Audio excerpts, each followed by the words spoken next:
imagine you have a lot of views, but not many likes. You can take some kind of conclusion from this information. Like maybe it doesn't. So try with all these numbers which you find in likes and but yeah, try to and with your statistics shops try to think about this. Where did people come from? Why do I suddenly have so many hearts at this item? I think it's not so much about numbers itself, but more with what you can do with the numbers and how you can. I was mostly asking if this has to do because if apart from the tags and the description, maybe there are a lot of red, I don't know, red rings. Okay, so there will be 100 pages. Okay, so I will be on the second, third page when I have a lot of views on my ring or. What's the rank? Right. What's the other piece of algorithm? So like I don't actually know what the percentages is of the algorithm. What I would guess is that likes are more important than views because it shows intent. Right? Like view is one method of showing intent. It's like, oh, I'm interested in, they'll click on it, right? But like if someone likes it, they're showing more intent of like, I'm not only did I see this, but I'm going to show my like support. So probably this will be yes. Like after the size. But most important, it's not the most important thing, right? Because otherwise people will spend time hearting everything. The most important thing is that you're selling the right thing for the person that is looking for that specific thing. So we are trying to make the perfect combination for that. Shall I ask, so what is the criteria that will lift one's item like higher in the search rank, like first, second, third page, rather than like 100 page? Is it the tagging? Is it the description? Is it the liking? Or what combination? Or is it when you have listed, if it is listed more recently than others? So what are the criteria to have it higher in the rank? So it's a pretty complex algorithm actually. Okay. A lot of things are taken into account to calculate that, and we don't share that on purpose, right? Okay. Like we don't want to share the specifics of how that's happened, so that people can't game it, right? So you can't, just like Google doesn't share theirs. You mean, so it's all together, it's not one factor. It's not one factor, no. It's a very complex combination. Okay. It's hard for people to explain it even at that Apart from the search, the major search, there are also categories now. For example, Valentine's Day rings or gifts, and 50 pages. How do these items go to this category? And do they change? Is one week these items, or do they change the next week? Sometimes we see Because we see, I can see the same shop in the first page for 2 weeks in the same category. Yep. So two things. I'll start. The first thing I'll say is that those pages, the browse pages, represent a very small portion of people who buy as well. So if you're trying to focus on trying to get represented on those pages, it will not make you successful. Number one. Okay. So flat out. The second is that these are new pages, right? And it's like a new algorithm that we're trying out there. It's built algorithmically. In the past, it was much worse the way in which we were choosing what things to put there. So it's changing a lot. They're trying to make changes to it overall. But one of the things that we always take into account now that we've chosen for the last 2 years is to make sure that we're representing more like a important measure of our success when we make these new products is how many different shops, so the variety of shops that are actually exposed. So we hear this all the time that it's only like some shops that are being exposed. No, I don't want to blame something. No. And I totally understand because I want more shops to be exposed as well, and it's frustrating for me when I see the same ones over and over as well. And I think it's also we want you to be successful, and it's kind of telling you where to focus your energy on and where it's not very useful to focus your energy on. Yeah. So I think that's kind of what we want to share. So it's an algorithm still. Okay. It's not handpicked, Okay. but we change and tweak the algorithm often. Okay. Yeah. Can I place my watermark or my logo on the photos? You can, but you have to, because it's important for you as a professional photography seller. But try to do it in a way that people can't copy it and print it for themselves, and at the same time that we can use it in collections we make. Try to do it as unseen as possible for online selling, but that people cannot copy it. Yeah, it's almost time for the next group, so I will give around some.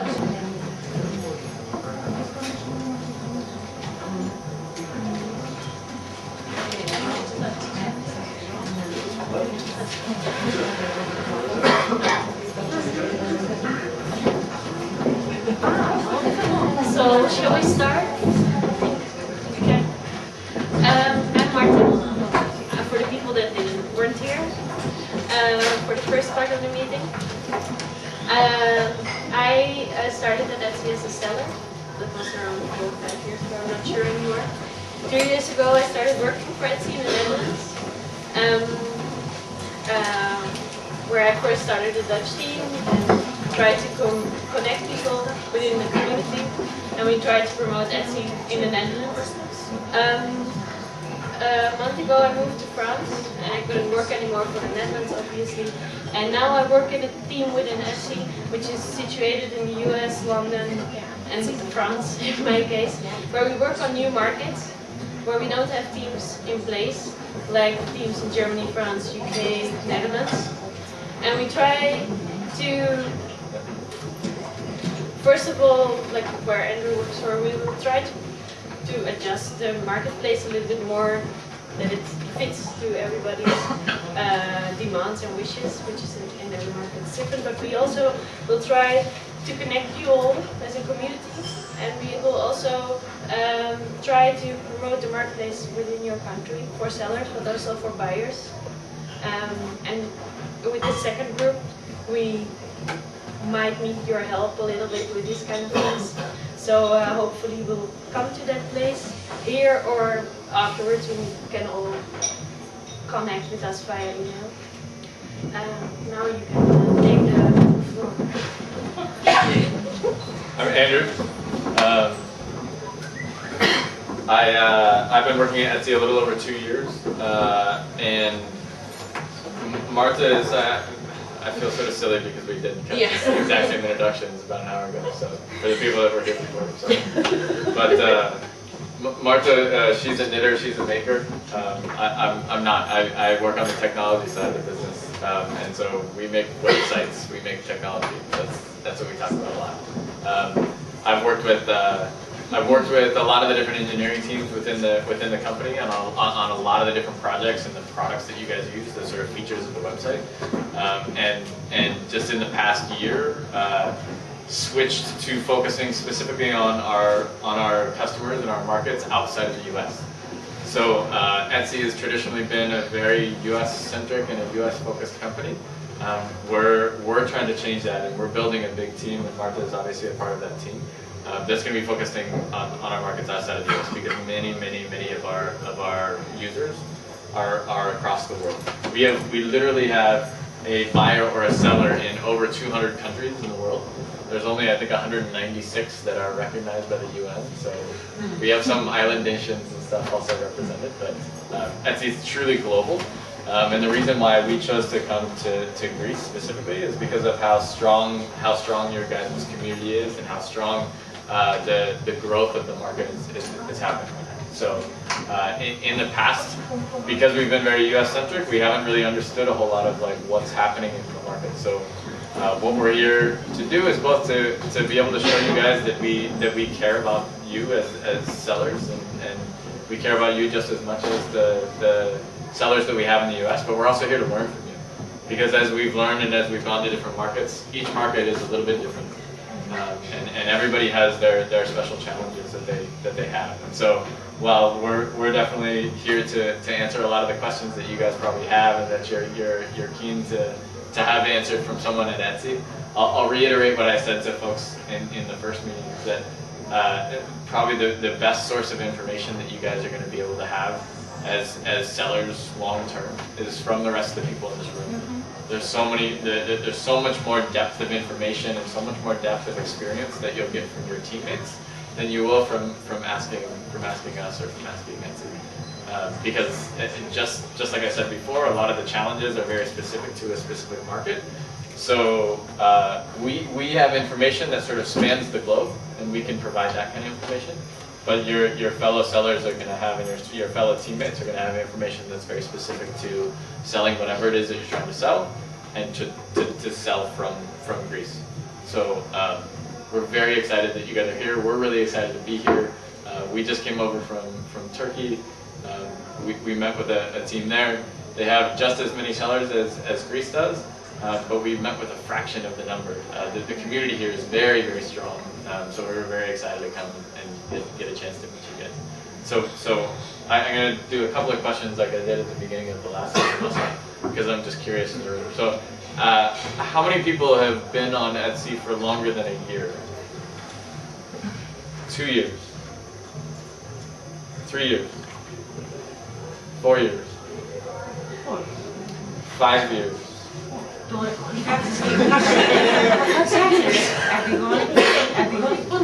2009, τον Απρίλιο. Και εγώ το 8. Άλλο 5, έχουμε φάει. 5 χρόνια. When did you start? 2008, I don't remember. 2008. Okay, and you? When did you start? 2009. Okay.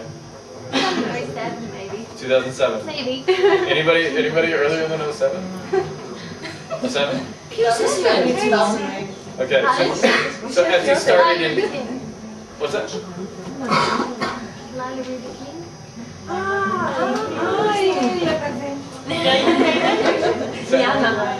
So Etsy started in 2005, and as you can tell, we've been global from the beginning. We just haven't really focused on our global sellers before. So thank you for staying with us for so long. So everybody else, I'm curious to know sort of the scale of how much.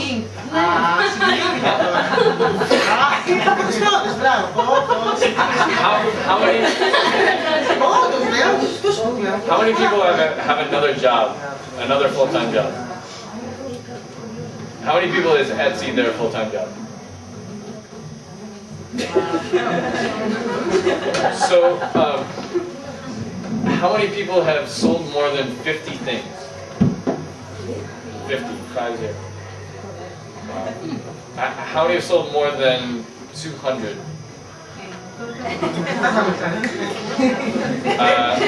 500. 1,000. 2,000. 2,000. How many people? I don't know anymore. I don't know. What do you sell? I have like paper goods and a jewelry shop. Okay, 2 shops. How many people have more than 1 shop? How many people list in more than 1 language? Everyone lists in English. How many people use Etsy in a Google translated version of Etsy?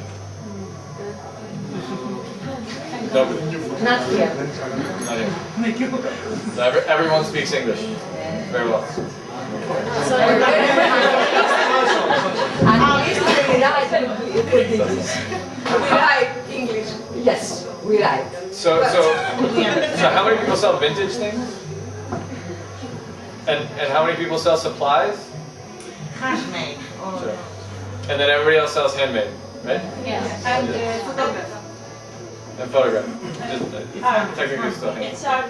Is it handmade? Sure. Yeah. And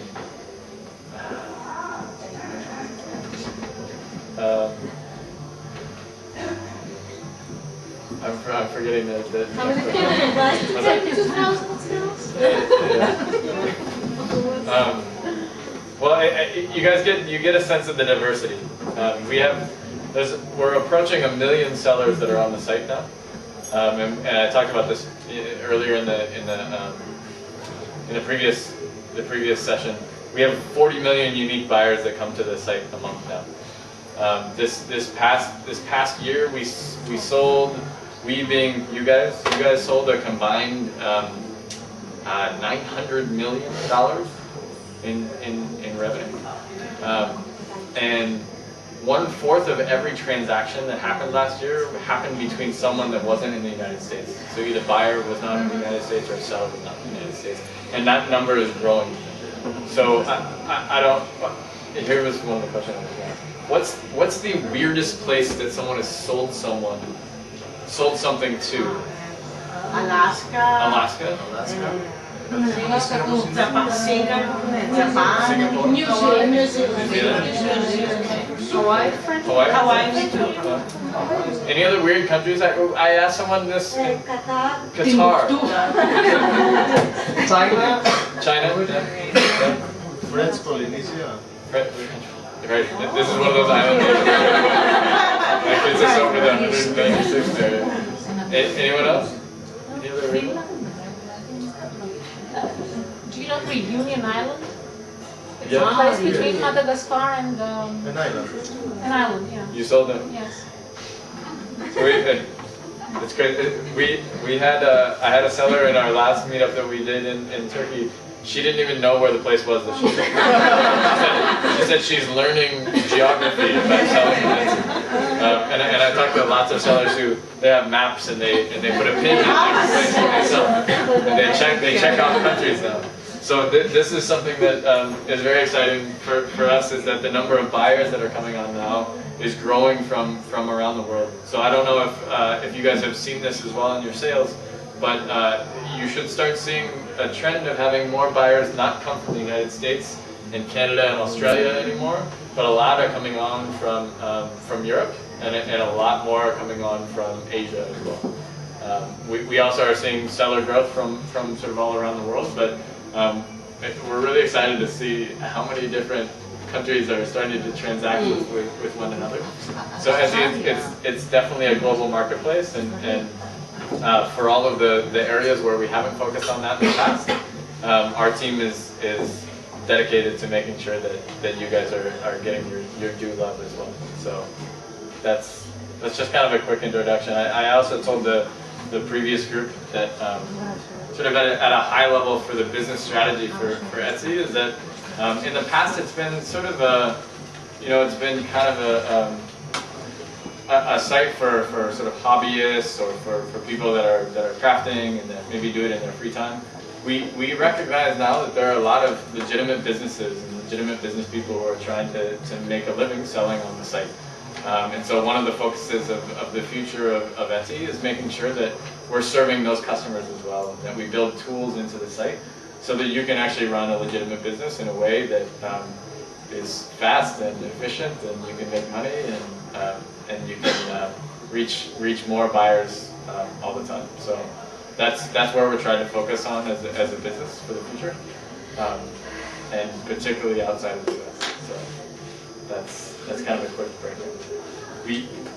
We can start. I certainly have a lot of things that topic areas that are typical sort of sore subjects, or not sore subjects, but really like challenges that people tend to face. But we'd rather just open it up and let you guys ask questions, and then we can kind of dig into some of those things as they come up. So we'll start with question. And can I'll ask, most of the time when we have groups, they're not as big as this, so we like to go around and ask everyone what they sell. So if you're going to ask a question and it's the first time you're asking, can you just say what your shop name is and what you sell? My shop is Nafsika, and I have another. This sells jewelry, handmade jewelry. I have another shop that sells vintage and my photographs. My question is, it's technical. I have 100 listings, and I want to change the tags in many of the listings. And I have to go and change one by one by one by one. And it's when I have the listing, it was easy. Now that I have more, it's a bit frustrating. Yeah. Is there a plan to make this a bit easier for the seller? Yes. Is it going So this is a great example of the features of the site that are built for people who are trying to manage large inventories, I think we call them just generically bulk editing tools. So you should expect to see those if you don't see them already. I mean, I know that we're testing some of these things right now. We test variations. Yeah, Variations. It's it's great. different than Yes, syntax. nice, but that's different because during the changes of the season, in Christmas I have to give under $50. Now it's Valentine's Day, so everything has to go Valentine. Yeah. It's coming. Okay. And you'll excuse me, I'm going to take notes as you guys ask questions. 'Cause it's good. That was my question. It's okay. Sure. Okay. The other? Don't be bashful, okay? My name is Mary. My software sells crochet and under the label CD-ROM. And this is a question.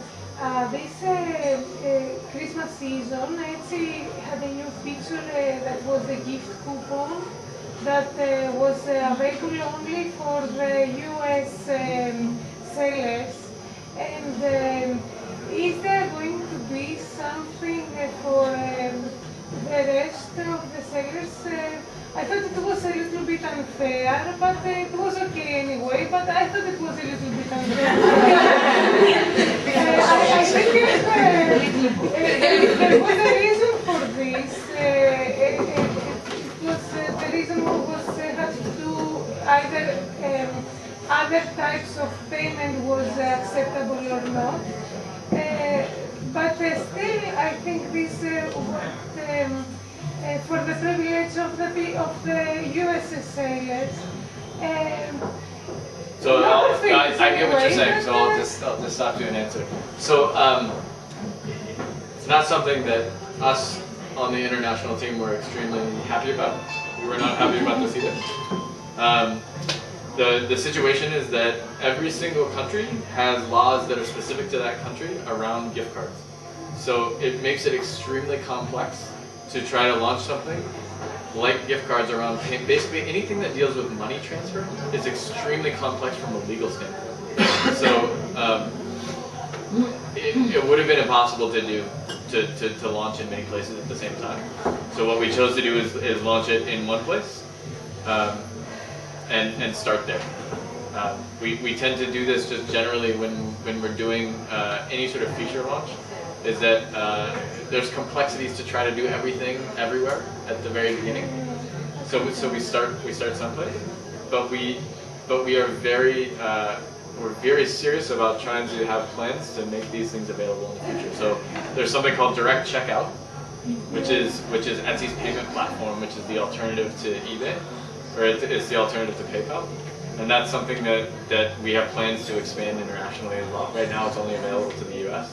And that's the first step before we can do gift cards, because gift cards could only work through direct checkout in the past. And so once that's done, then the next step will be to be able to enable gift cards as well. A good plan is to start from European style. Yes. Yeah. So this is also something. The new feature. So this is something that we've started to do, where we give vouchers to new sellers who are coming onto the site, so that they get 20 free listings when when they're first starting up. This is something that we don't do in the US. We only do outside the US. So this is something that our team built, the sort of international team built specifically, and so. This is again one of the cultural changes that we've been trying to make within the company, is that we can try things out in different markets to begin with. It doesn't always have to be the United States. Payments was one that we started with the United States, and gift cards. Yeah. One more thing. I'll just say one more thing. When we enable direct checkout for different countries, if you sign up for direct checkout, then you can accept gift cards from anybody who uses them. So that means that gift cards it may take a long time to actually have gift cards be sold to buyers in Greece, but as a seller, if you enable direct checkout, then you will be able to accept purchases from people who have Giver, even if the buyers can't. Does that make sense? Okay.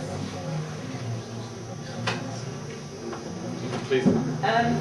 Are there any plans? What's your name or your shop name? Anna Plastica, cushions and jewellery. Great, thank you. Are there any plans to do a more refined search engine, search definition, sort of for my cushions, when you type in cushions, sort of 280,000 might come up. But could you do anything like a colour search or a price search or a little bit more like eBay kind of search? So there are a number of filters that people can use right now. The data shows that people use the filters about 6% of the time. It's very similar to Google and the way that they've seen search patterns as well, is that if we give people the ability to have filters, they never use them. It's an unused feature. So what we've been trying to do more and more of is build into, and we talked about this a little bit in the last session as well, is the algorithm that is search has become much more complex, because we're trying to predict what it is that people are looking for based on the terms that they put in. But one of the things that we've done is that when you start typing in your search term, it gives you a bunch of different suggestions, and that has actually increased the specificity of search terms that buyers will search for as well. So it's.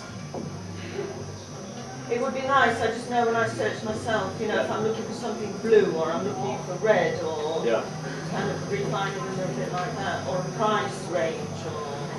The price range is already there. It's on the side, the price range. Yeah, colors. Yes. Color search. Color. And the color search too, I think. Yeah, I think on the left. So it's either tested or it's at work. Yeah, I see. Yeah. And you can also search on location. Yeah, the location is there. My name is Maria. I have a shop of handmade jewelry at the locations. And I'm trying to figure out how the new browser style of searching works. Yep. What impressed me is that often in the first pages of browsing jewelry, for example, there are jewelry with very narrow titles, not very descriptive, not the basic rules of explaining what you sell. Yeah.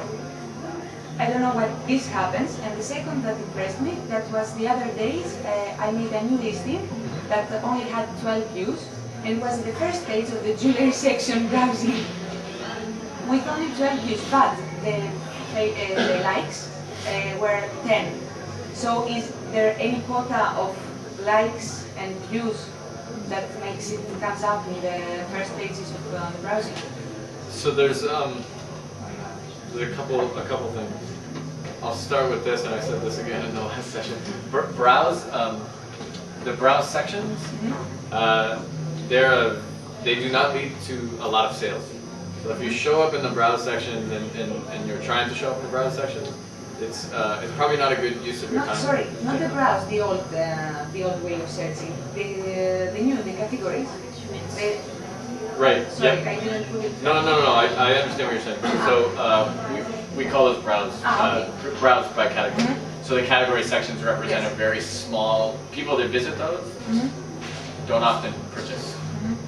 So just so everyone knows, that's not necessarily the section to focus on. Search is by far the majority of where people go, find an item, and then purchase something. The algorithm for what shows up, it sort of depends, I think, actually on the page that you're talking about within the category section. The initial page that people go to, I think that's more hand curated than the sub pages of the very first page. So they still have some algorithmic technology that switches what's in those sections, but a lot of times there'll be a real person that's choosing what's going to be on the very first page. But most of the very first page is just, if you click on it, it actually goes into, it doesn't go to that specific listing, it just goes into the next section of listings as well. So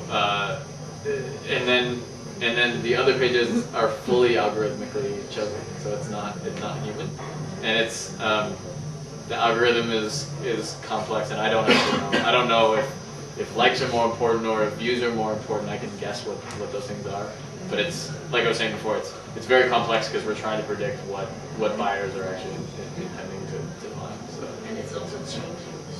Right. I mean, it's a brand new section, the category section. So we're testing new things all the time to try to make it more. And the suggested shop is what? Sometimes it's blue highlighted. It's sometimes. So you mean under the blog there is suggestion. So probably you have browsed around on that shop. Yes. And then it appears there. So that's how that happens. So Το if έχεις you go επισκεφτεί ξανά. yeah. Το έχεις επισκεφτεί στο παρελθόν και σου βγάζει κάποια αντικείμενο. Oh, but you probably mean the ads, the highlighted. No. In the browse section there is a suggested shop. It's And that's in a blue.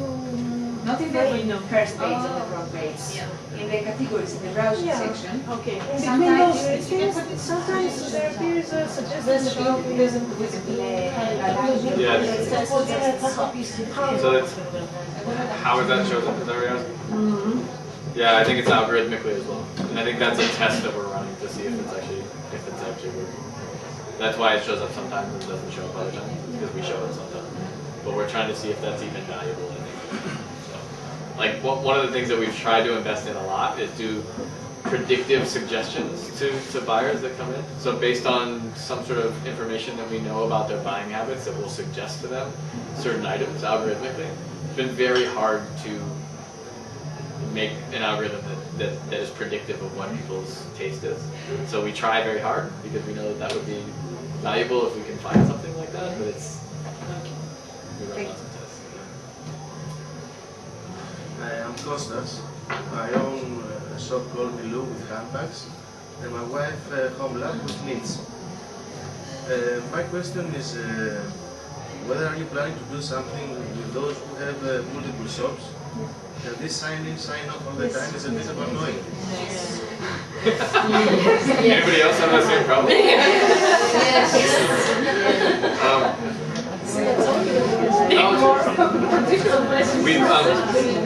We've talked about doing that integration for a very long time at NCS. I'm sure you guys probably we've talked about it publicly about wanting to do that so that you can be one person and then be connected to multiple shops. Yes. And eventually, what it will be is that one shop can actually have multiple people connected with it as well. So it will be just like it's not just one shop to one person. There's oftentimes many people that are contributing to a shop at the same time. So that will happen. That is not on the next 6 months of work. 6 months of signing off. So we don't typically have a really long roadmap of things that we're working on. So it's really just in the next 6 months that we know what it is that we're working on. And sometimes even shorter than that. It changes quickly. But that's as much as I know. That it's not on that map. It's something that we talk about often. It's just not. So far I'm using 2 browsers. Yeah. You could do 3? I have 2 shops. So 2 shops, yeah. 2 browsers. Yeah. Hi. Hi. My name is Christina. I sell casual handmade jewelry. So even though I'm really thankful for variations, I've had a problem, sort of a situation coming up lately when people shop via iPhone. They're not allowed to use variations, and for that reason they never get back to me on size, color, or anything, and I've had to contact each one of them individually and wait and come with them again and everything. And I was wondering if you plan to, Etsy plans to do something with the application. Yes. Don't let them go to checkout without selecting variation. Yeah. So I'll tell you the quick version of the story. So we have a team that works on our mobile applications, and they've been small, and we really wanted to try to get an iPad application out and an Android application out before the end of the holidays. So that's what we chose to prioritize over adding a lot of new features to the iPhone app. the other piece of that is that variations is new, and so there's some technical work that needs to be done to make it so that that the iPhone app can actually pull that information in the first place. So that's the first project that's being done. It's clearly explained to us. I didn't have any. Okay. I knew why this happened, but it's so frequent. Sure. And it makes you appreciate having variations. Exactly. Because it used to happen on the website all the time. Yeah, it's something that we want to integrate, and I think that is going to be within the next 6 months, maybe. I don't know their exact details. Thanks. Yep. So I have a question. Yep. My shop is Camacho and I sell jewelry. First off, there are some prototypes that work excellent, and there should be more people should be allowed on them, like the shipping profiles and the expectancy times. That thing has closed, and maybe something could be done about that. Did that? What worked well about that for you? I haven't been on that team, Okay. but I want to be on that team. Okay, so I'll address that. The prototype that Yes. worked good on me was the one for the shop stats. Yep. The one with the treasuries. Yes, It's very helpful. Yeah. It works excellent, and it's very, very helpful. So you're asking. So, The question is, how do we so the promote? question is, you see that the prototype works well. Stop calling it a prototype. Yeah. Put it on for everybody. Sure. So we typically don't sit on things that work really well. Okay. So if it's not That expanding brings to other things, because it's not working. So the reason why the shipping profiles prototype shut down is because we actually saw that anybody who was using shipping profiles sold less. Okay. So a buyer would come in and they would see, oh, it's going to take 18 days for this to get here, Okay. and they would say, I don't want to buy this thing. Okay. So you would have more options. You would give more information to and anybody who doesn't know, one of the aspects of what the shipping prototype did was that you still have. Do you want to explain? You can say how many days it takes you to ship it. Yes. It has a list, a drop-down menu that you pick from 1 day to 3 weeks, and you can. Or if you want a simple or a registered. Oh no, I didn't That's know another that. Yeah, that's what I'm talking about. Yes. Sorry, that's the one I'm talking about. You can. Shipping. Expedited. Yeah. Expedited shipping, right? So, yeah, it was all of the experiments that we did around shipping all led to the same thing, which was less sales for everyone that was using it. Yeah. So we're not getting rid of it completely, but we're going back to the drawing board to figure out how we actually show this in a way that makes sense. So, and we're not going to like show you something that's extremely valuable and be like, no, actually we're not going to do that. All that work that we put into it, we're just going to show it down. So the next question is, Yes. and I'm really quick about that, is I can understand that people change Yep. and shopping trends change also. Yep. But I think Etsy changes all that too fast for us. I think that every month there's a new trend on Etsy, and it changes in the tags, it changes in the search, mostly in search. The changes are, we never seem to catch up with the changes in the tags, in the titles. First you want it large, then you want it small, then you want it descriptive, then you want it, it was a bit frustrating. Yeah. And now there is a trend I keep seeing the last, week or maybe 2 weeks.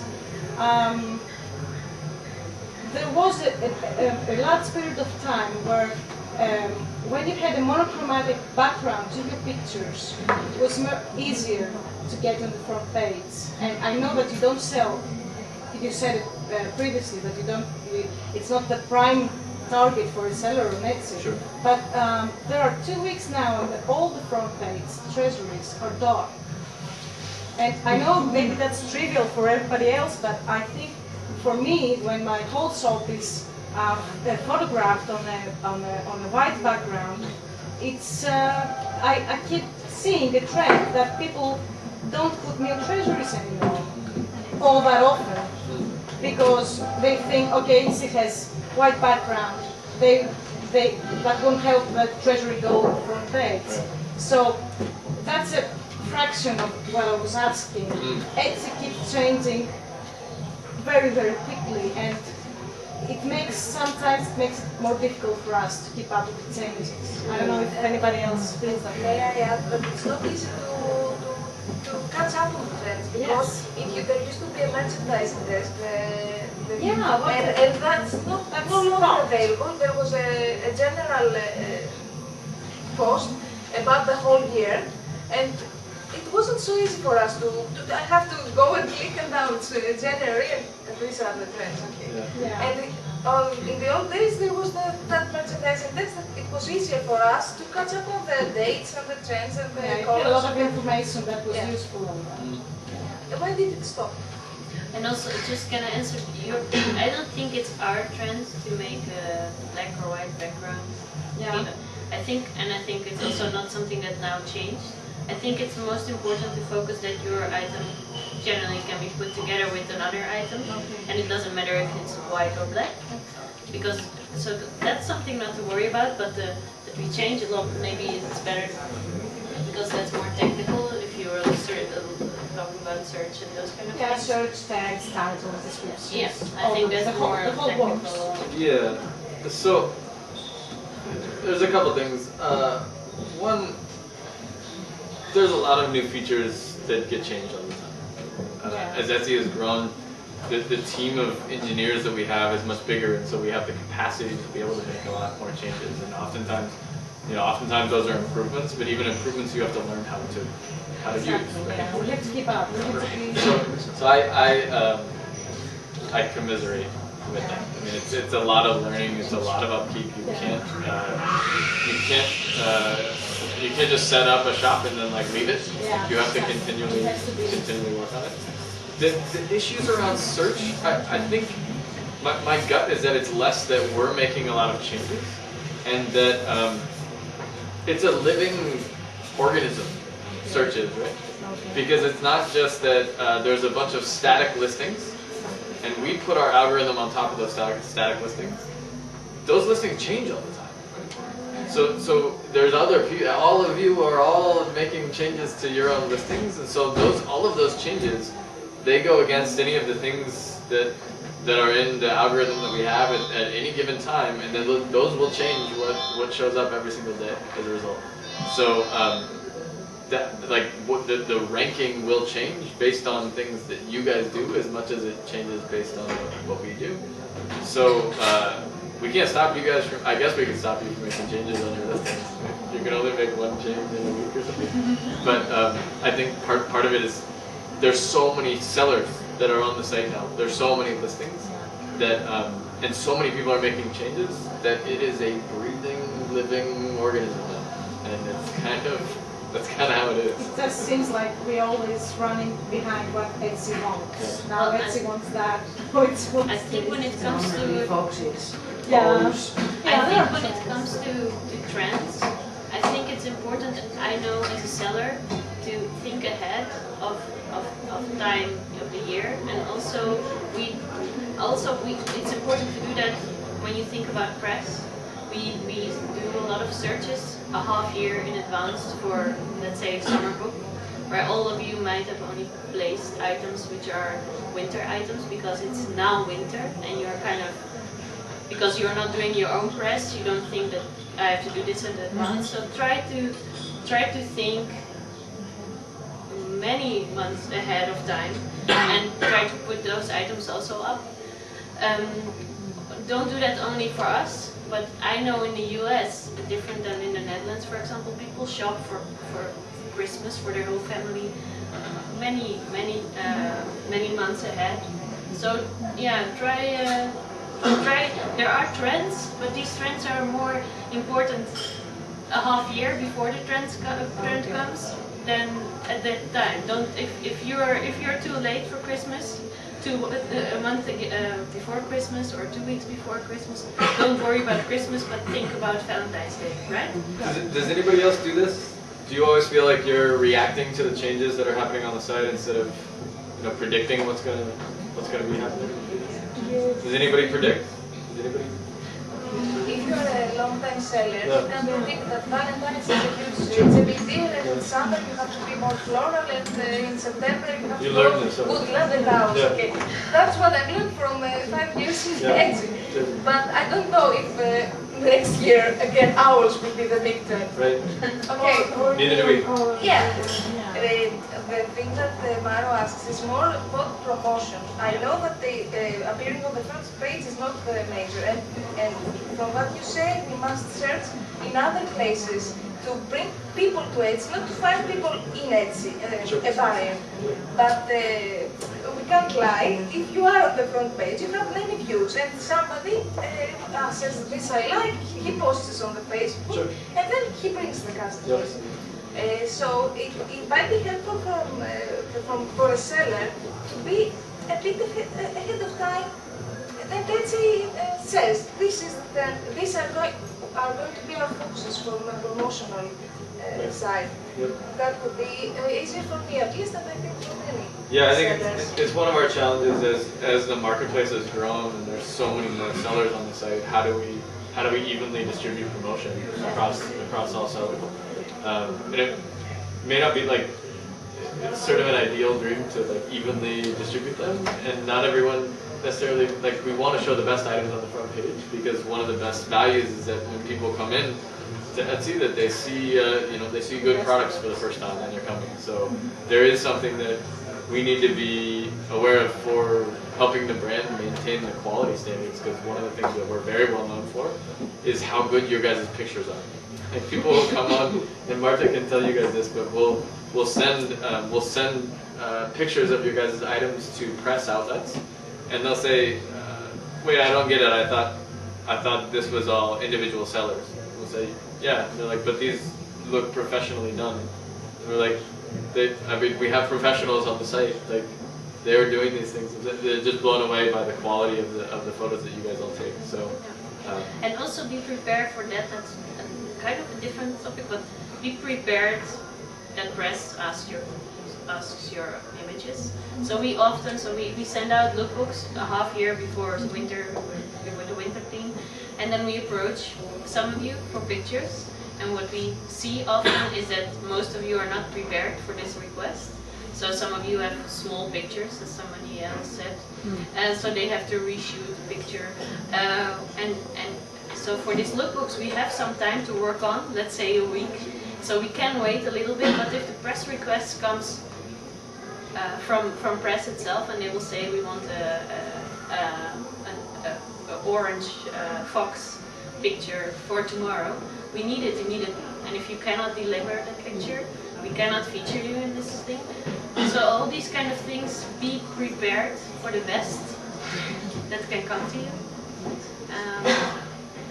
Yeah, and also, I don't know. Hi, I am Hara from Fabulous Cat Papers. I make notebooks, and I will need help with my reading. Η ερώτηση είναι η εξής.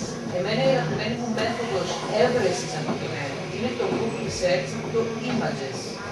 Κατευθείαν εικόνες. Το έτσι, στο Google Search με βρίσκω αμέσως. Στο Google Search Images δεν με βρίσκω ποτέ. Γιατί δεν γίνεται η σύνδεση. Her favorite search is Google Search, but images. Όταν βάζεις το... When somebody searches herself in Google Search, she finds herself immediately, but when she switches to images, she never finds herself. Can that be better? Yes. It's something that we know that we're actually not very good at right now. Is image SEO, and it's something that we're actively working on.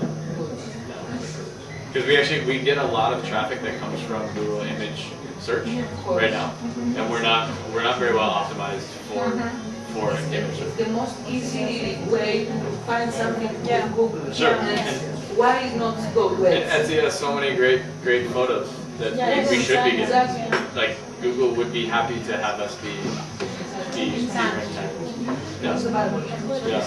Yeah. Yeah. I am Olina. I have Olympias and Fox in the Box. It's in Jewelry. I have a suggestion for the front page. Okay. I like it a lot. I think that it's the smoothest to the eye. I have been in many sites.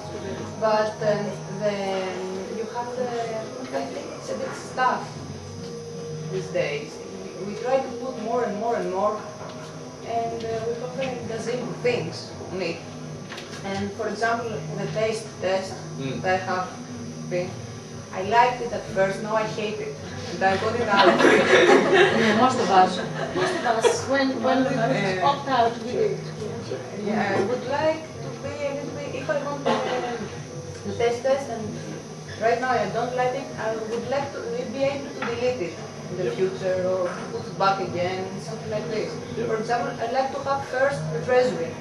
Now I have a dozen things above the treasury, and at the bottom I have the treasury. And I think that many people are like this. Sure. I think that it would be better for the page. So I don't know how many of you guys remember this, but a little over a year ago, maybe a year and 4 months ago, we tested about 6 different designs on the homepage. We designed 6 different homepages and had tons of different variations on that, and we tested that over the course of 2 or 3 weeks, I think, and collected a bunch of data, and none of those versions performed better than the current version that we have. So in terms of helping people actually make sales, the current version performed the best. So we're still committed to trying and making changes again, but it's something that we've tried to change. We agree that it could be better, but the data showed that it wasn't better. For example, the test was fun at the beginning, but right now I don't know. Okay, it's something that might went wrong. Okay, or it was not that successful. And I have something else that I wanted to ask. Sure. The geolocator. Yep. I have a constant problem with that. I write Athens. And I have people that from the US telling me, can I come and pick it up? They think that I'm from Georgia. Oh yes, all the time. Sure. Yeah, I change it and they keep doing that. So I can't make dumb people smart. Can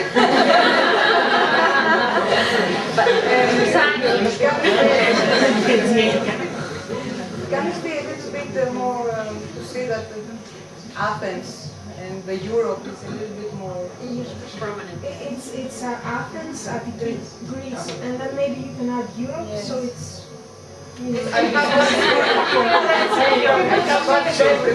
So I can tell you from experience in testing some of these kind of things, that will not change the problem. This problem will persist forever for you until you start getting more buyers from Europe.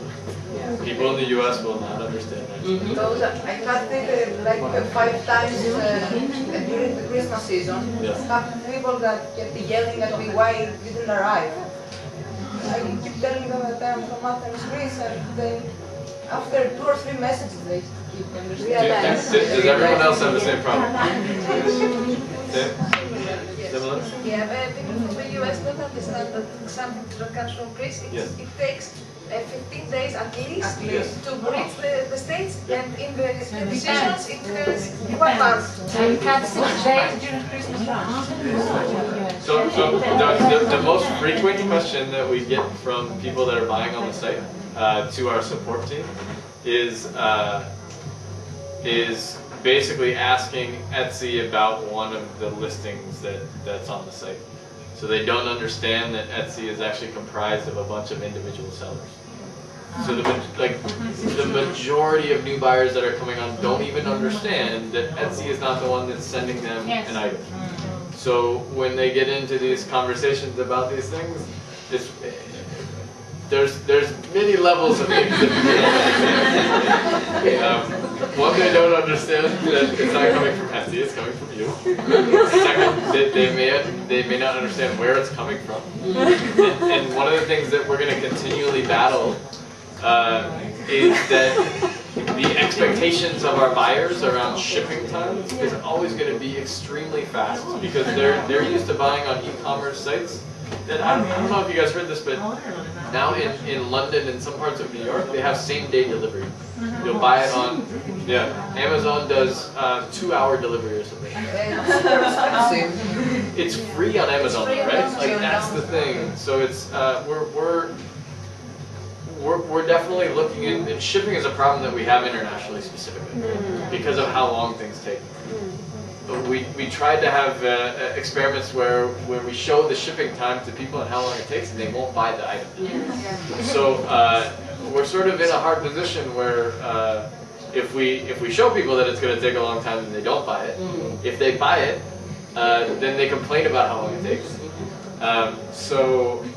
I've heard. I'm interested to know how you guys solve this problem because I've heard that a lot of people use. They're just they sort of hammer home in their communications with the buyer that this is going to take a long time, like from the very beginning, and sort of reiterate that as much, and that helps. Even though a buyer may not be happy still, they don't get mad. Does anybody else have any other tips about how to writing policies? Write policies into the listing. Each listing has a link to the policies. You're clear, but even personal combo after the sale. Personal combo. Or to send a message to the seller. Yes. And I think it's important to ship the items with registered name so that they can check. Oh, listen to this. I think it's important that everybody sends their items registered. It costs a little more, but you are safe and the customer is safe. Even though USPS now, there was a problem during the holiday season, it was very packed and nothing gets tracked. But at least you can see that the item is going on its way and he can see that he is receiving it. Yes, and you are protected from yes, you are protected. Yeah. And then you have to be polite. Yes. I think that this I think is actually I love this about Etsy also is that when people actually do understand that they're buying from a real person, people tend to be surprisingly reasonable. Like if you're saying like, hey, this is gonna take 18 days because I'm sending it from Greece. Like maybe they didn't know that before, but they're like, oh, you know, like that makes sense. And then they kind of calm down. Not always, right? There's definitely people that may be unreasonable. But if you level with people and treat them as humans, then and if I'm they're shocked, always. And if they're not reasonable, it generally creates a lot of for yourself a lot of tension. What I advise people is, let's say 1 out of 20 of these sales has this problem, which creates for you a lot of unease feeling. How do you say it? For example, put in 50 cents to every item you send out. Make it a little bit more expensive, and keep for yourself some kind of insurance that you know when, like this 20th item sales and it's a problem, then you have to ship it again. That for you in your mind, it's something that you know it's already solved. It's kind of like your own insurance, and the customer will be happy, and you won't be worried because you rationalize this beforehand. I don't know. Can I just go on about, because shipping late or an unpleased customer because of a delay in the shipping usually results in a negative feedback. And many sellers, I think many of people here think that we are held a little bit at hostages with the feedback thing. Yeah, I think it's a drawback. Maybe, I don't know, I'm not a specialist, but maybe one thing you could say that you cannot charge a seller for the reasons of a posting delay. You cannot, Etsy does not accept a negative feedback if that's for the reason of being late in the shipping, because it's very annoying having done everything right, you know, having convoed, having written it in the policies, and then get a negative feedback only for that. As long as you can prove it was shipped, Sorry? As long as you can prove it was shipped on time. Yeah, that's why you have the register Have mail. expectations if you can prove that it was shipped when you were. But that's why you send it with the register mail, so you can prove that you sent it on that day. Yeah, but maybe on a technical point of view, έτσι κάνουν να ελέγξει. Check control. Can't control if you ship it on the register and then the buyer can leave positive or no feedback. Yeah, but they leave negative feedback for no reason at all, most of the time. I think it's a particularly hard situation, like that situation specifically, because whose default is the mail carrier, right? Right. And the mail, like, you're not going to leave negative feedback for the mail carrier. Yeah, exactly. But say you weren't selling on Etsy, say you were selling on any sort of site, any sort of feedback system, the buyer will probably always blame you for it not showing up, and not themselves or But also, something else. so from a buyer point of view, if I buy on Etsy, I also buy from shops that have not 100%. But if a shop doesn't have 100%, I go to the feedback and I read the feedback. If it says something which I don't care about, but then it doesn't matter for me. If it clearly says the item that was shipped was totally ripped apart and it broke down in 1 week, it's something different. So it's important, the feedback, but don't stress about things that you cannot control. I mean, like you went to TripAdvisor the other day to look at the restaurant. Yeah. Not every single review is positive. Well, what do you think we're giving you? It's positive, 100% positive. Other questions about that specifically, or About feedback. what's that? About feedback. About feedback, or about shipping, about About feedback, I think that the most honest way to read feedback, it will be a 5-star feedback, and not yes, no, or maybe. Yeah, maybe radiation of Maybe with this change, more people will leave feedback instead of half of what you sell. give an option to write something, Yes. because it's important that what they but write. They don't get 5-star, which is positive. Yeah, positive, yeah. I might get 4. But people who didn't want to leave me, who didn't know what to leave me, neutral or positive, might never leave at all. Yeah. So feedback is something that is I'm very passionate about. That it's very, it doesn't work well, and it's something that as a company we're very committed to making changes. So in 2013 you should start to see changes to feedback. As for shipping, that we talked about delays, some of you remember about 3 years ago when USPS had a big problem with everything sent outside USA and kept things for about 2 months on the airports. It was around Christmas I time. don't remember. Yeah, I don't remember if we had any support from Etsy to the sellers, explaining the situation to buyers, so that. Well, what we did then, I remember, mine items got also lost and never arrived. But what we did as Etsy at that time, we posted an international message explaining this problem on the blog. Yes, but blog is not something that many people read. No, and so I got this question yesterday when I was in Sofia as well. What I recommend you also to do when something happens like this again, just find this article, for example, which says international shipping takes so much time. And if you convo back to the buyer, it won't be only you saying, hey, I'm in Greece, this doesn't arrive, but also Etsy in that blog post will say international shipping takes generally longer, and then you have like a second voice that says the same thing. But yeah, I remember this hell at Christmas. And you guys probably had some issues about shipping around Hurricane Sandy as well. So we actually So we posted in buyers' accounts. Actually, we posted a message that said expect delays. So these are sort of natural disasters, and they happen sort of rarely. But we're getting better at figuring out ways to respond and try to reach buyers. I have sorry. Just let me know that I have some questions from members. They wrote on the forum, and they're not here. But let us hear first from. I'm Anna Bartika, Jewelry and Clothes. I'm just interested if you know what is the thing that directs most traffic to your site? What you should focus on most? Is it like being the pictures good? Is it the color, the tag? Is it being part of a treasury? Like, what's the single thing that directs traffic to your site that you should focus on more? It might be general, a few things. I'm sure it's not one. Yeah, it's repetitive with the first session, I think. So, how are you a long time seller on Etsy? How long do you sell? 2 years. Okay. And how many sales do you have? Over 100, 200. What is your shop stats? Pillows and jewelry.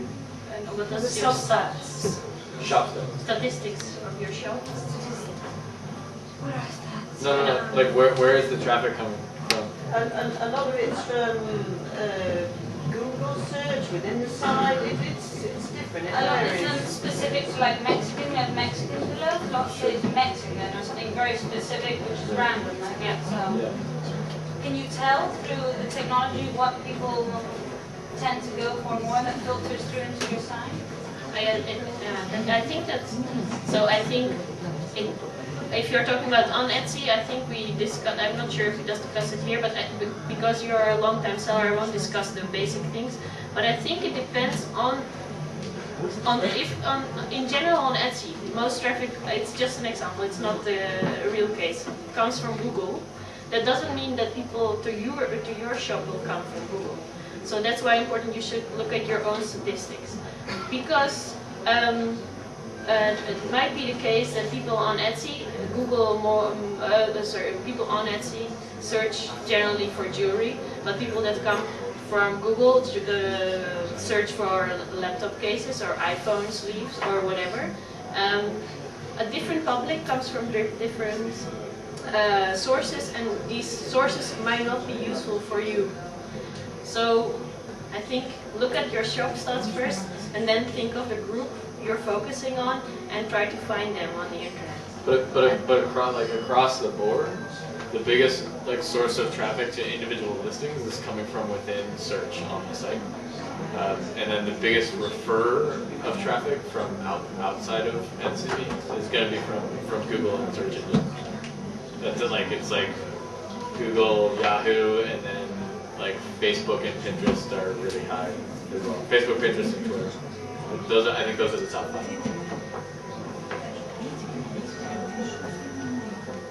So can I go ahead with I use the search ads, and it gives me the capacity to select some tags to use them as the search tags. Yes, search tags. Yes. So I use them, I pick them, but I see the stats and I see the traffic where it comes from, but I'm not really sure if they are correct. I have used for my full-time job Google Ads, and the company that we have worked with has suggested that these are the tags that are used more to diagnose what you should use and what words I should use. But I can't find.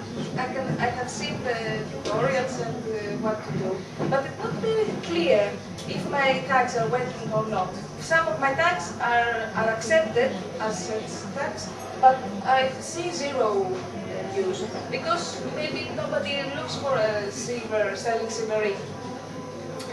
How can I check the search tags? How can I have some advice if they are correct or not? Not advice personally, but the impressions. What works more? So you're already saying that some of the tags that you use get no views? Yeah, I have deleted them, but still. I was going to say, is that not enough information to know that those are not good?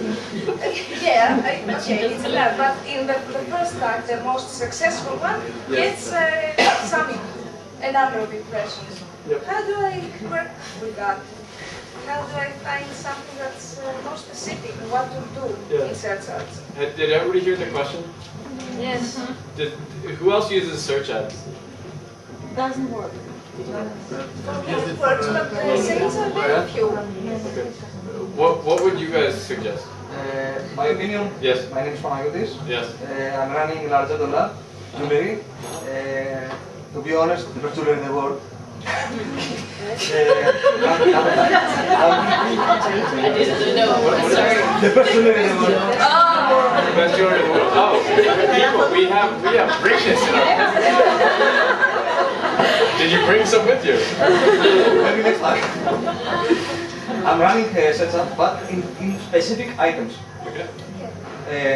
And I have traffic, I have sales. I am satisfied, but in specific items. I have found items that are interested to be bought. Yeah. And I'm running that only these specific items. So how do you choose your tags then? So her question is specifically about the tags that you choose. Generally, I have a different opinion. I think that it's the item itself. So the tags, you're saying the tags don't matter? The tags works additionally, I think. My opinion is that they are very important. Lightning tags, of course, but I think that most important is the item itself. Yes. People, That would count. that's the difficult part. Well, it's easy for you because you have the best items. All the rest of us are struggling here. I know. That's my experience about 2 years or so. Find which is the item that people want to buy. Right. So you're saying basically the same items that you sell naturally are the same items that do really well in like when you buy search ads on the site. Can you do this?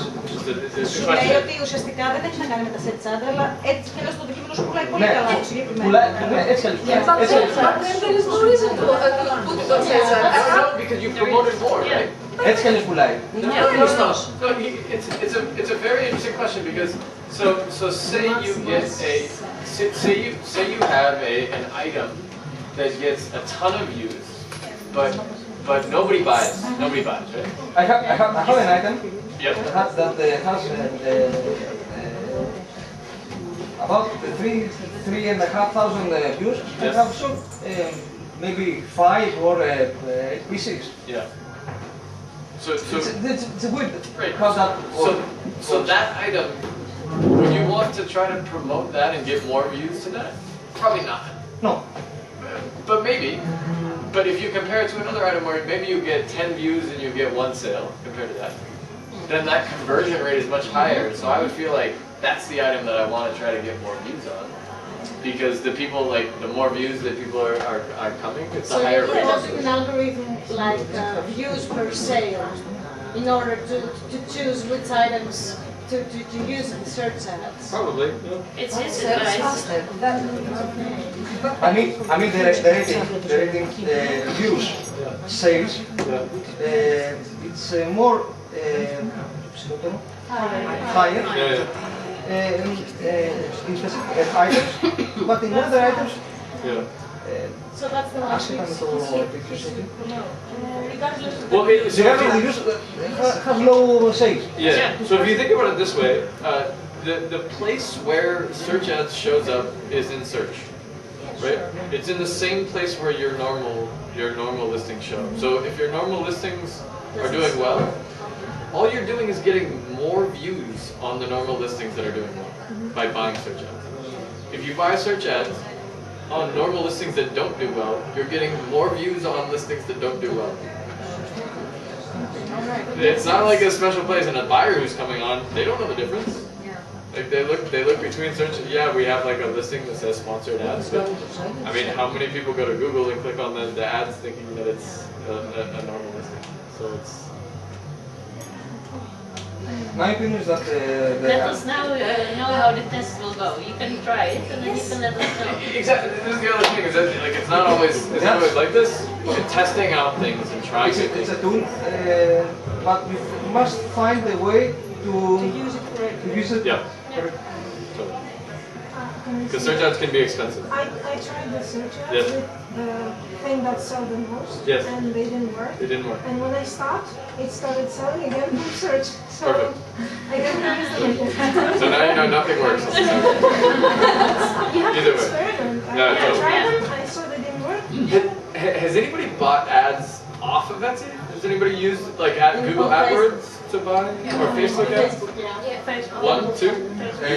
Can I see? I'm curious to see hands. I know it. Okay. So get rid of it, I would just send it to you. Yeah. Yeah. Has it worked for? Has it worked for any of you? Total failure. Totally failed. I have How? not. Oh, sorry. No, go ahead. I was running Google AdWords Yep. for a short period. Yep. How long? Στοχευμένη. About 3 weeks or a month. Yeah. About Yeah. in target item. Yeah. Failure. Yeah. Before I worked at Etsy, a couple of jobs before I worked at Google for a while. AdWords is a very complex system, and it takes a really long time. Like if you think it takes a long time to understand how to use Etsy well, it takes a very long time to learn how to use AdWords well. I'm not promoting the use of this because I think it can work well for some, and it can be very hard for others. But I think it can be something that you can get better at as you learn how to use it over time. And the more people do Facebook ads, right? I'm running Facebook ads, not every day. I open and close it whenever I think it's useful. And I have made a great impact in Greek buyers because Greeks are not that familiar with Etsy. But most of the times when I open the Facebook ads, I have people liking the Facebook page, okay? But they send messages asking where they can buy. Most of the times they don't understand that there is a link under each picture that sends them to Etsy, and Etsy is an e-shop. No, they ask where they can find it and everything. But most of the times it ends up in a sale. Yeah. And it works well with Greek customers. And since we are on that subject with Greek customers, what do you think would... So, ideally I would like to know from everybody who is here how you found Etsy, but the second question would be what would be useful for us to do to make Etsy more known in Greece, but also that people understand where they are when they are on Etsy or when they see your Facebook page. I don't know if you have suggestions or... First have to translate into Greek. And you that would work. Although you all speak quite well English, do you think it's important to make? More ads at Facebook. Sorry? More ads at Facebook. Okay. Most Greeks use Facebook. Okay.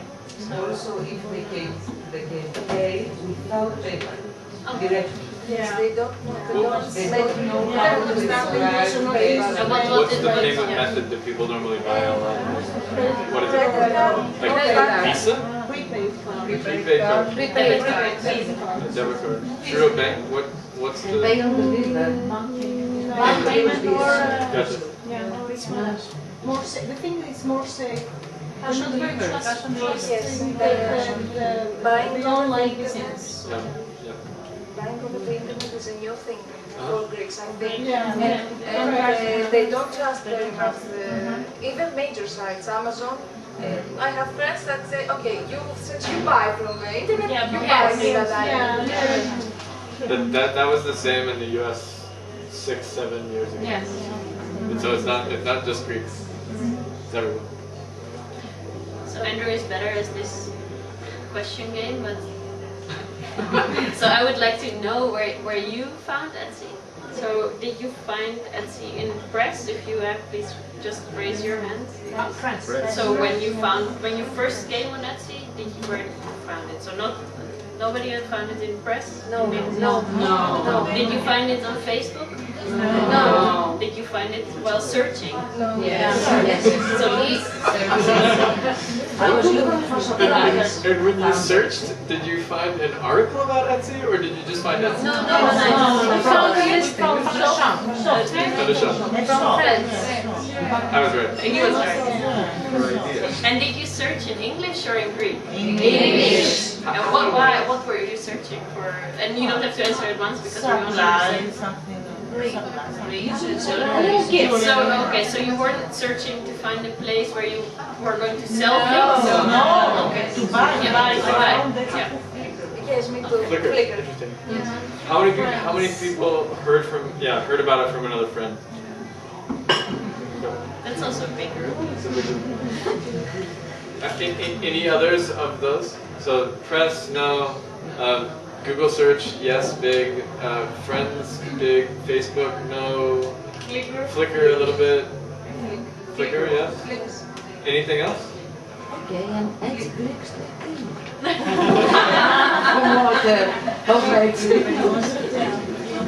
So you never, I don't know how it is in Greece, but do you have craft markets? Yes. And has anybody gone to a craft market and found somebody who sells on Etsy and then selling on Etsy?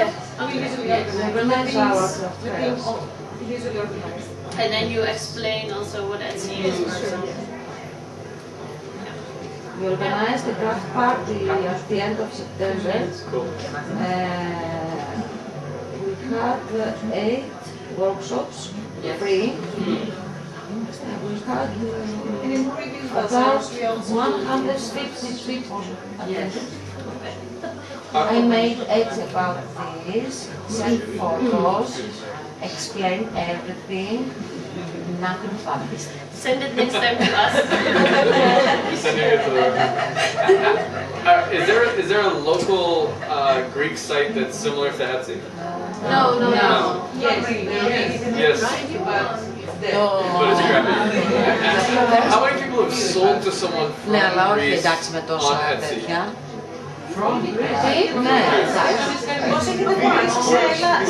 Were they your friends? Did you know them? So there are people you don't know that are, so some people are starting to hear about Etsy. Using the pay on delivery method, they are very easy.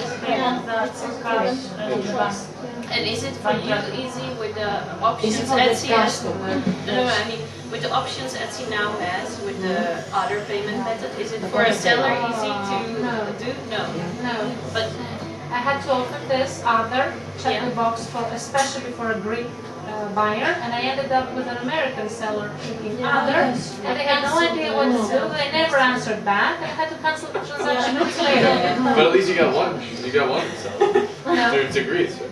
no. Yes, I've used it with Greeks, Okay. but I've had problems coming up with American sellers. You want to ask more about that? From the use of the website, we talked a little bit about some features that we could change with bulk editing, tags. Is there anything else that you guys would want to change? Yes. When I first opened, I thought the box that is about my shop. Yep.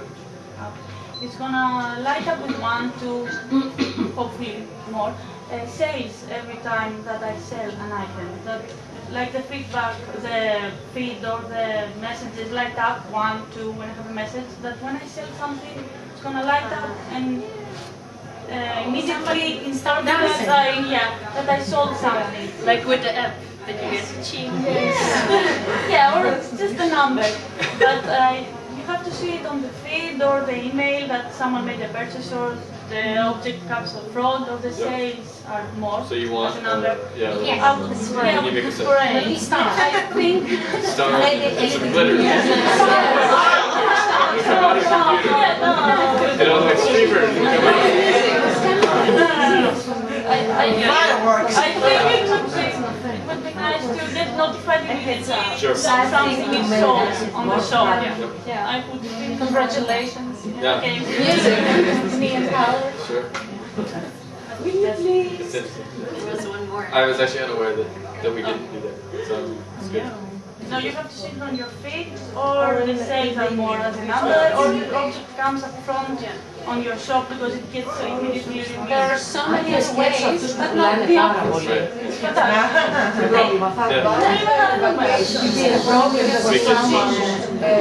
Because I'm leaving for summer or some days I am leaving for bazaars or whatever. Then I have my shop and people searching through my shop and even have sales.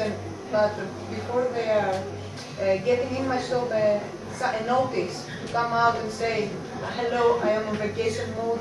Whatever you see online or buy, it can be delivered after blah blah blah, whatever. Because now I close it, I live for 1 week, and it's dead. It dies slowly. Why close it? It's actually really good. Write the shop announcement. Yeah, I don't think that nobody reads the shop announcement. Nobody reads the shop announcement. Nobody reads anything. Yeah. Whatever. Again, we're talking about stupid Americans. They don't even know where Athens is. They think that it's located in the US. They don't think that we might be a personal site. The US is the center of the world. When you leave on vacation, do you take your phone with you? Right now, yes, but 1 year ago I couldn't do anything. We haven't got. I don't have Wi-Fi everywhere here. Sure. If I live at the village or at the Greek island, I don't have Wi-Fi. Yes. It's difficult. I might check it 1 in 2 days. What would others suggest to her? So number one, it's a very good suggestion. It's a suggestion. It's a very legitimate suggestion. I agree. Just a little banner that But you're not the only one that deals with this now. So I'm curious what other people do to get around this. That's right. Usually we take a note on the banner. Yeah. This is easier to see. Actually, I never close myself, even if I live for summer vacation. Yeah, me too. I don't know if it's good or bad, but I write it as shop announcement that I'm away, at the automated message sent after the sale, and I also send a personal convo saying that. Yeah. And I have noticed that I might have 30 sales while I'm gone, and there was only 1 or 2 that will cancel the order. Good advice. I would also suggest, if you can do it, to not put your shop on vacation, because you lose some momentum that's in your shop, and there is something within search that there is this momentum piece of it. I don't know the specifics. I just know that that's a piece of what is involved in search, is how much momentum you have in your shop. I think that it's one should experience. Because it's fun that way. Yeah. That fits his soul. I think that each one of us should experience. Yeah. Try this or try the other. It will be fine. Yeah. I would like to ask something else about sales. I have noticed that when I'm selling a quantity of the same item, that counts as one sale. I think that it's a little unfair. Okay, so Quantity, 2 or 3 pieces, quantity, the same item, at the same time, by one buyer, that counts as one sale. Yes. It's a little bit Whereas if unfair. you sell 3 different items, Has to do with what you sell. three different sales. Sure. So Suppliers would have millions of sales. Sure, they do. Because they sell much more than one item. What do you think is important about having 3 sales instead of 1? I'm increasing my sales. The number of sales The number of makes sales. makes a person more easier. Yeah. So you think a buyer? How many sales have you had? About 270. Gotcha. So you think a buyer will care if you have 270 versus 500? No. Maybe. Because we just said that buyers don't read the shop announcements. So you think buyers read sales? Sometimes they do. I think that there's a limit about 200 or 300 sales. Yes. that if you cross it, yes. then there's πιο εύκολο να πουλήσεις. So this makes sense. It's logical, right? We haven't seen that in the data. We haven't seen that when a shop gets to a certain number of sales, then they're more likely to make more sales. And it's probably not because of the numbers. It's probably, it's not because people see you have sold 300 items, but it's probably because 300 people have this thing in their house, and more people see it maybe, or maybe they are happy with it when it arrived and they showed it somewhere. I think it's more connected to that kind of information that connects to the number of 300 than simply that your shop says you have 300 items, I think. So I'll just say, like, I don't think that when we set up like the counter for sales, that it was intentional. That it was like if you make 3 sales in one order, that we'll just say that. I think that helps. That's all. Yeah. No, I don't actually know who built that in. I know it was built a long time ago. There's a lot of stuff that was built a long time ago that, like, who knows why it was built the way it was built. I think your feedback about that is actually totally logical. Like, you sell 3 things, like it should be 3 sales. I'm more questioning that the number of sales is not important. But it makes you leave 3 times the feedback that you would leave. But it can be a negative and positive, right? Well, yeah, but you always start for the positive. So feedback is also, I'll tell you guys right now, feedback, 99.7% of all feedback left is positive. So as a barometer for buyers coming in to look between one seller or another, it's a very poor barometer. Because there's no differentiation. Everybody has 99 to 100%, or everybody has over 90%. Yes. Like almost everyone will say. So it's for a buyer coming in, like that's a very positive number, right? And it's only you guys that know the difference between like 99.7 and 100, right? And like you really want 100%. Buyers don't know that. They don't even know to look at it. They use so beneath it, where no one is marked. My name is Hara, and I'm from Erini, Salikto, and I make leather crafts. As a buyer, I first was a buyer. As a buyer, I always, in the past, I was always look for feedback in eBay first, second Amazon, and the last one Etsy. And that's why I think it's very important to have the best feedback. 100 if it's possible.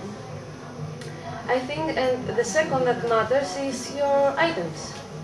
If they're a good quality, if they are the best that you can do, you must always see others, what they make, what others like you. For example, I make leather bags, okay? I always see the most people that do leather bags in Etsy, for example, to see if I'm good or not, if to be better.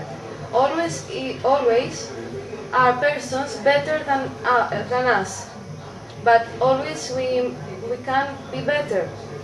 I think that matters our job, our craftsmanship, and the feedback. I think they are the most important. One thing about feedback also, when I started selling, was like how people would think about me as a seller coming from Greece, like a small country.